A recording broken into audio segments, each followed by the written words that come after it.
Hi,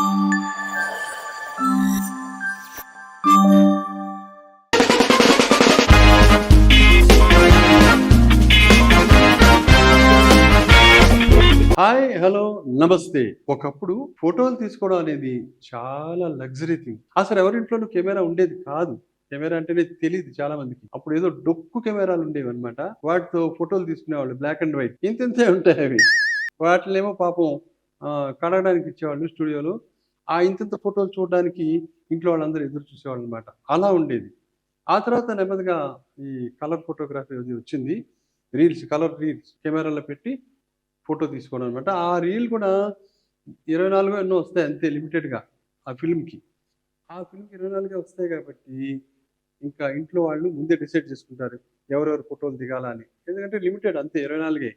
ఇంక గొడవలు కూడా అయిపోతాయి. నా ఫోటో తీయండి, నా ఫోటో తీయండి, నా ఫోటో తీయండి. ఎందుకంటే 24 కదా వస్తాయి. కొంచెం కాస్ట్లీ అఫైరే. హ్మ్. ఆ తర్వాత నెమ్మదిగా డిజిటల్ కెమెరాస్ వచ్చాయి. ఇంక ఇవి వచ్చాక అన్‌లిమిటెడ్ ఫోటోస్. ఫిల్మ్ ఉండదు కదా! ఎవరు ఎన్ని ఫోటోలన్నా తీసుకోవచ్చు. సో, ఇష్టం వచ్చినట్టు బోలెడన్ని ఫోటోలు తీసుకోవడం మొదలుపెట్టారు. ఆ తర్వాత మొబైల్ ఫోన్స్ వచ్చేసాయి కెమెరాలతో. ఇంక విచ్చలవిడిగా కెమెరాల్లో ఫోటోలు తీసుకుంటున్నారు అందరూ. మామూలుగా కాదనమాట. అసలు సెల్ ఫోన్ ఉపయోగం ఏంటండి? ఎవరితో అన్నా దూరంగా ఉండేవాళ్ళతో ఫోన్‌లో మాట్లాడడం కోసం. అంతే కదా! కాన్సెప్ట్ మారిపోయింది ఇప్పుడు. సెల్ ఫోన్ అంటే ఫోటోలు తీసుకోవడం కోసమే. మనం కొనడానికి షాప్‌కెళ్ళామనుకోండి, వాడినేమడుగుతాం? ఈ సెల్ ఫోన్‌లో కెమెరా పనిచేస్తుందా? ఎన్ని మెగా పిక్సెల్స్ ఉన్నాయి? ఇవన్నీ వివరాలు కనుక్కొని ఫోటోలు బాగొస్తాయని తెలిసిన తర్వాత అప్పుడు కొనుక్కుంటాం.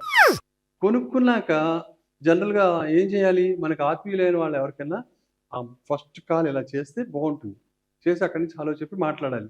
అదే మనం అలా చేయమనమాట. అంతే. సెల్ఫీ తీసుకుంటాం అనమాట దాంతో. ఇంకొంచెం బుర్ర తక్కువ వాళ్ళైతే ఏం చేస్తారంటే, ఆ షాప్‌లో సేల్స్‌మెన్ ఉంటారు కదా! వాడితో కూడా ఇలా సెల్ఫీ దిగి బయటకొస్తారు. అది. ఈ సెల్ ఫోన్ కెమెరాల వల్ల బతుకు ఎంత దుర్భరం అయిపోయిందంటే, ఈ యూట్యూబ్ ఛానెల్స్‌లో వీడియోలు తీసి పెడుతుంటారనమాట. Short videos. కొంచెం యంగ్ అమ్మాయిలు ఏదో కెమెరాలో ఫోటోలు తీసుకొని చిన్న చిన్న డాన్స్‌లు అవి చేసి పెడితే ఓకే. పర్వాలేదు. అలా కాదు. మిడిల్ ఏజ్ వచ్చిన ఆడవాళ్ళనమాట. ఇంతింత లావుగుంటారు. దిట్టంగా ఇంత లావుండి వాళ్ళు కూడా డాన్సులు చేస్తున్నారు. వచ్చిన రకమైన చేసేస్తారు అంతే. ముందేం చేస్తారు? ముందు అటు తిరుగుంటారనమాట. మనకి వీపు పెడతారు. పెట్టేసి అటు తిరుగుతారు. తిరిగేసి నెమ్మదిగా సీటు ఊపుతారనమాట. సీటు ఊపడం మొదలు పెడతారు. వాళ్ళేమనుకుంటున్నారు? నడుము ఊపుతున్నాం అనుకుంటారు. వాళ్ళకి నడుము ఉంటే కదా ఊపడానికి. ఆ సీట్‌ని ఊపేసి తర్వాత ఇటు తిరిగి చెయ్యమని గెంతి డాన్స్ చేస్తారు. తట్టుకోలేము ఆ డాన్స్. దాన్నేం చేస్తారు? చేస్తే చేశారు. దాన్ని యూట్యూబ్‌లో పెడతారు. అది చూసి మనం చావాలి అంతే. భయంకరంగా ఉంటాయి ఆ డాన్సులు. వాళ్ళకి రాదు డాన్సు. అయినా చేస్తారు అంతే. ఇంకా తర్వాత ఈ సెల్ఫీలున్నాయే, ఈ గొడవ కూడా చాలా ఎక్కువైపోయింది. మనం ఎవరింటికన్నా వెళ్ళామనుకోండి, కొద్దిసేపు మాట్లాడిన తర్వాత సెల్ఫీ దిగుదామా అంటారు. ఈ సెల్ఫీ అప్పుడు ఫ్రేమ్‌లో రావడం కోసం చాలా దగ్గరగా, ఇలా దగ్గరగా భుజం భుజం ఆనిచ్చాలి. బుర్రకాయ బుర్రకాయ ఆనిచ్చాలి. ఆనిచ్చి ఫోటో తీసుకోవాలి. చాలా ఇబ్బందికరమైన పొజిషన్ అది. ఇంకా సరే ఇక్కడైతే మనం తెలిసిన వాళ్ళతో చేస్తుంటాం. మనం రోడ్డు మీద బజార్‌లో వెళ్తున్నాం అనుకోండి, ఎవరో మనల్ని గుర్తుపట్టి వాళ్ళ దగ్గరకొస్తారు. మన దగ్గర వచ్చి కొద్దిసేపు మాట్లాడి, "మల్లి గారు బాగున్నారా?" అనేసి, "సెల్ఫీ తీసుకుందామా?" అంటారు. మళ్ళీ మామూలే. ఇద్దరం ఇలా ఆనిచ్చి, భుజాలు భుజాలు ఆనిచ్చి, బుర్రకాయ బుర్రకాయ ఆనిచ్చి సెల్ఫీ దిగాలి. ఎంత ఇబ్బందిగా ఉంటుంది జనం మధ్యలో అలాగా. సరే మగాడైతే పర్లేదు. ఒక అమ్మాయి వచ్చి అడిగిందనుకోండి సెల్ఫీ తీసుకుందామని, మామూలే. మళ్ళీ ఇలా పెట్టి ఇలా దిగాలి. ఆ అమ్మాయి గనక ఫేస్‌బుక్‌లో పెట్టిందనుకోండి ఆ ఫోటో, అది గనక మన ఆవిడ చూసిందనుకోండి, "ఎవరిదండి ఇది మీ చెంకలో దిగి ఫోటో తీసుకుంది" అని అంటుంది చిరాగ్గా. అలా ఉంటుంది. ఈ సెల్ ఫోన్‌లు వచ్చాక ఇంకో గమ్మత్తుంది. ఏంటంటే పెళ్ళిళ్ళు అవుతున్నాయనుకోండి, సినిమాల్లో పెళ్ళిళ్ళు అవుతుంటే హీరో, హీరోయిన్‌ది విలన్ తరపు మనుషులు గాని వచ్చేసి "ఆపండి" అంటారు. అప్పుడు హీరో ఎలాగో వాళ్ళకి కాజాలు తినిపిస్తాడులే, అది వేరే విషయం.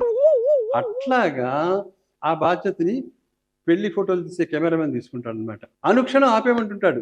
జీలకర్ర బెల్లం పెడితే "ఆగండి" అంటాడు. తాళి కడుతుంటే "ఆగండి" అంటాడు. ఇలా ప్రతి చోట ఆపేసి ఫోటోలు తీస్తుంటాడు. ఈ పెళ్ళికొడుకు, పెళ్ళికూతురు ఫోటోలన్నీ ఎలా ఉంటాయంటే, అన్ని కెమెరామెన్ వైపు చూస్తూనే ఉంటాయి ఆ ఫోటోలు. అది దరిద్రం అంటే. వీళ్ళకి ఇప్పుడు ఈ సెల్ ఫోన్‌లొచ్చాక ఆగండి అనేవాళ్ళు చాలా ఎక్కువ మంది అయిపోయారు.